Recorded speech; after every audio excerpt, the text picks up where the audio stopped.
Good morning, suckers. It's Chief here. Y'all chiefing today? I'm chiefing today. That sounds inappropriate for some reason. What should we talk about? Boy, I have an idea. How about we talk about the way I make videos and my video making process?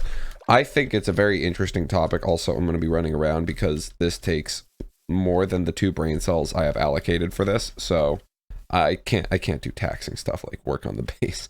So how do I make videos? It's a question I definitely get a lot, and I definitely have been evolving my process over the, God, was it 3 years now? No. Oh my God, it's three years since I've been doing this full time, which is insane. The fact that I'm able to what? Okay.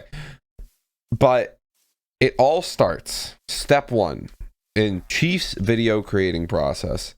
It all starts with an idea. I'm constantly trying to find and understand ideas that I feel like are interesting to me, that also do well. I think I've definitely strayed from this in the past, but I've always found that when I go with an idea that my friends find like, whoa, that's interesting. And my litmus test for this is finding an idea that they get genuinely excited about when I just tell them the first sentence or what the idea is about. That's how I know maybe I've got a strong idea. Like when I went and beat Minecraft in peaceful mode, the first thing I did is went, hey, I'm going to try and beat Minecraft in peaceful mode. And their first thought was, well, how are you going to do that? What's going on? I thought that wasn't possible. Like there was a bunch of questions and interest and intrigue that was prompted when prompting that question to them. And I was like, well, that's a good sign. Now, the second step in this whole thing is, okay, now you've got a banger idea. What's the next step? You got to learn how to package it. Mr. Beast made this little sentence it makes too much sense.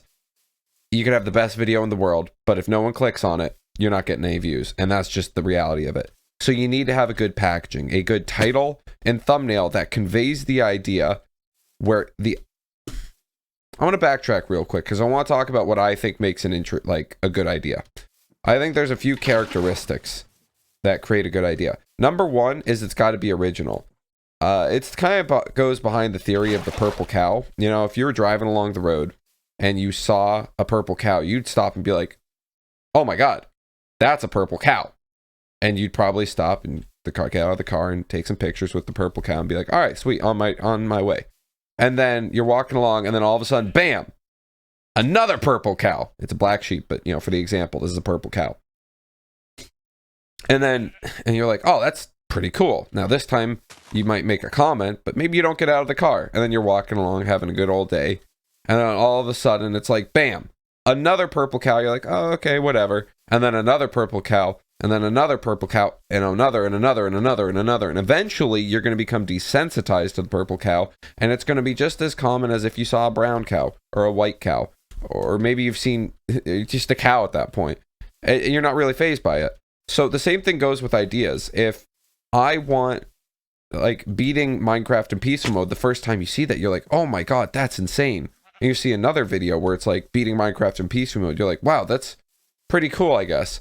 And then the 4th or the 5th time you see a video coming up about beating Minecraft in peaceful mode, you're like, I've seen one. It's not that interesting to me anymore. So originality, right?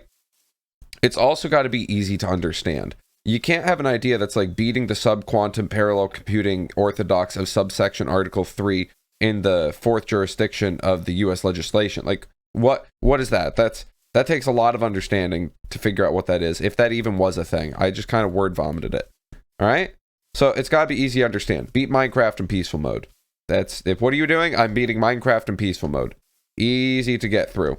The next component that you got to have is a sense of a wow factor. There's got to be... It's not just got to be original, or easy to... It's not just got to be original or easy to understand, but it's got to be wowable. Like, for example, I ate a chicken. That is easy to understand. Okay, maybe it's not that original of idea, but let's pretend it's an original idea. It's just not interesting because...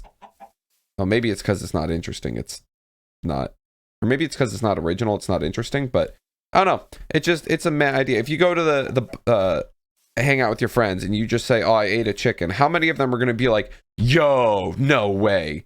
Like, if you went and said, oh, I had mac and cheese for dinner last night, they'd be like, oh, that's pretty cool. Sick. But if you said, yeah, I just had alligator infused steak, they'd be like, what the heck is that? Elaborate, please. You know, it's got some sense of wow. And that's definitely a hard thing to be tangible on. It's very tricky. For me, running the White Enderman in my head, I feel like it's an original idea that I hadn't really seen people do before. People have talked about it in videos, but no one's actually tried to hunt him down, from what I could see, or successfully do that. The next part of that is, it's the White Enderman is the exact same thing as the purple cow. You're walking along and then you see a White Enderman, you're like, yo, what the heck? It also passed the litmus test when I was talking with my friends, and everyone was losing their minds of like, wait, there's a White Enderman? You're gonna find him? Does he exist? And I'm like, yeah, these are the questions. These are the questions. Which brings me into my last point of packaging ideas, which is packaging. It's got to be easy to package, clear to package.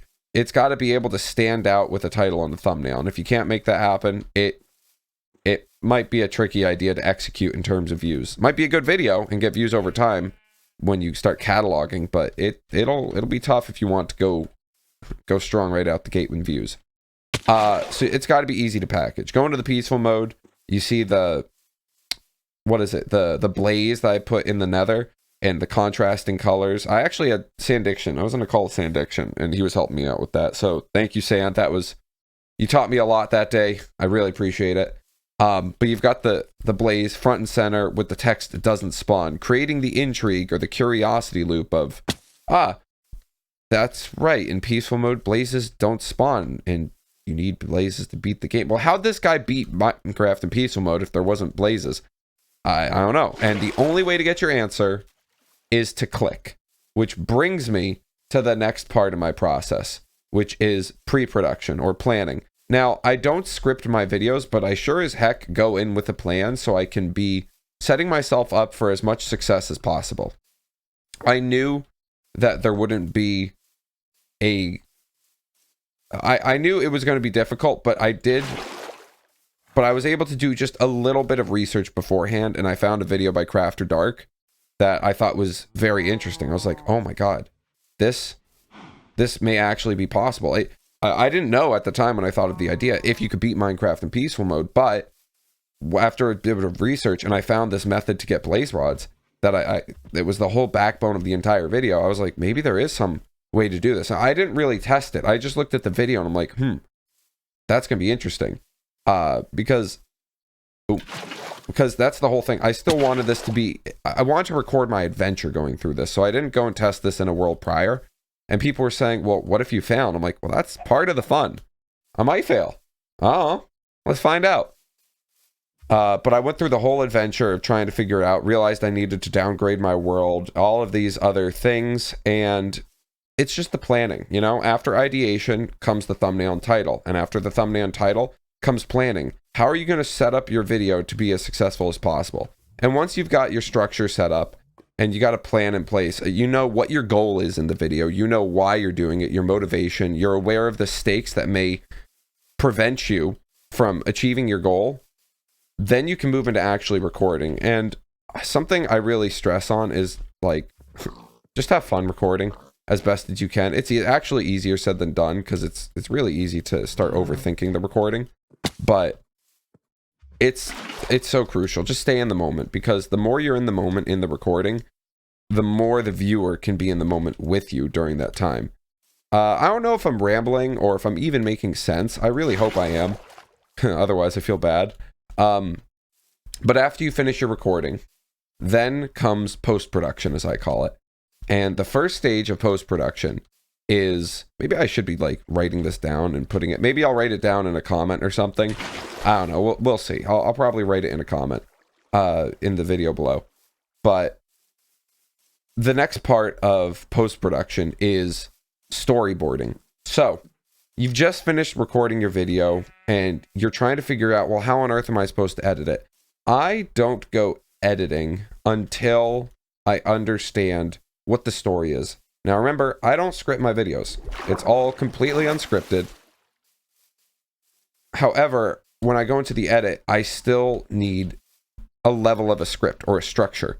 So what I do is I note take throughout my entire recording experience. So I have notes as to what happened during each recording session I was in.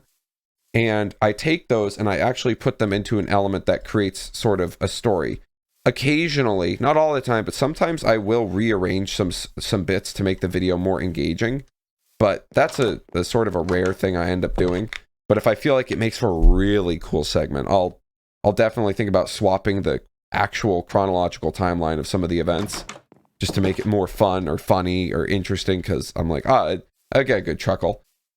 It's because at the end of the day, the edit is an art form for me, and I want to make it an artistic expression of how I go about generating my art, which is my videos. But I create a story. I figure out what's my intro, what is the meat and potatoes of my video, aka everything that goes on in the middle, and what is at the outro. And all of those components are things that directly impact my goal, whether they affect me in making progress towards my goal, say peaceful mode, or whether they actually affect me negatively with progress. So an example of what would affect me positively in progress was a research montage I had, where I was basically researching, looking for a way to get blaze rods, and that led me down the whole rabbit hole of Crafter Dark's video, which then led me to downgrading my world, which led to a bunch of other effects that really got me to realize, oh, I need to do all these things to maybe have a chance at beating the game. That is an example of helping me towards my goal, making progression to reach beating Minecraft in peaceful mode. And I like to work recursively from the end. It's like, oh, what do you... Yeah, I like to work recursively. I want to beat Minecraft in peaceful mode. How do I do that? I kill the dragon. Well, how do I get to the dragon? I get to the end. Well, how do I get to the end? Bang. I need Eyes of Ender. But how do I get Eyes of Ender? I need Ender Pearls and Blaze Rods. Oh, wait. Problem. I can't get those because I'm in peaceful mode. Which then, you know, that prompts the whole fun part of the video.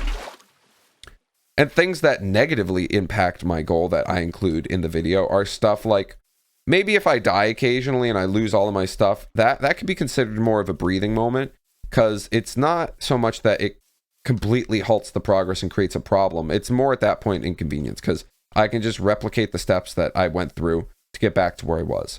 That's number one. These aren't cut and dry answers. It's always, maybe it's a little different with each video or each example. So don't like take everything I'm saying as a grain of as gospel. Take it with a grain of salt.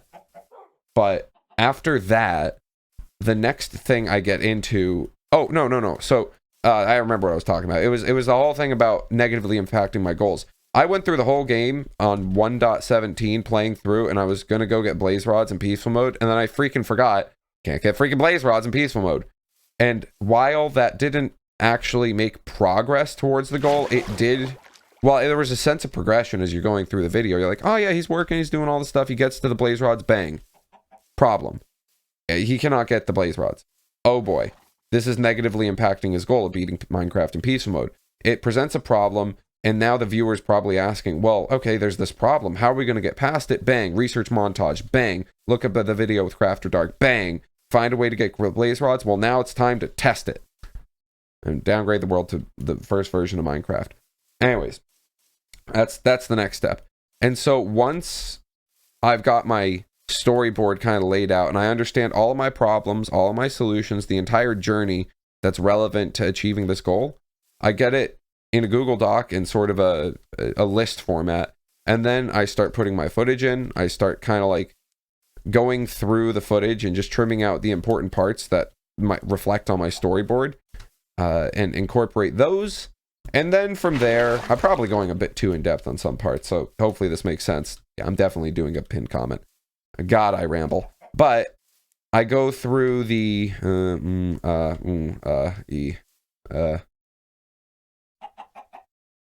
yeah, I lost my train of thought. Hold up. Oh my god, I lost my train of thought. Oh my god, I lost train of thought. Oh my god, I lost train of thought. Train of thought. Yes. Okay, so then I start editing. I start doing two things at once as I'm trimming my footage and also voiceovering certain parts to kind of like speed it up, because sometimes I do a voiceover that takes 10 seconds which took me like 2 hours of researching or grinding to do, and I'm like, no one wants to see that. Maybe some people do if you have no life like me, but I digress. And then after that, I'm also putting in music because I want to try and understand, and this, honestly, this is its own topic, just talking about music.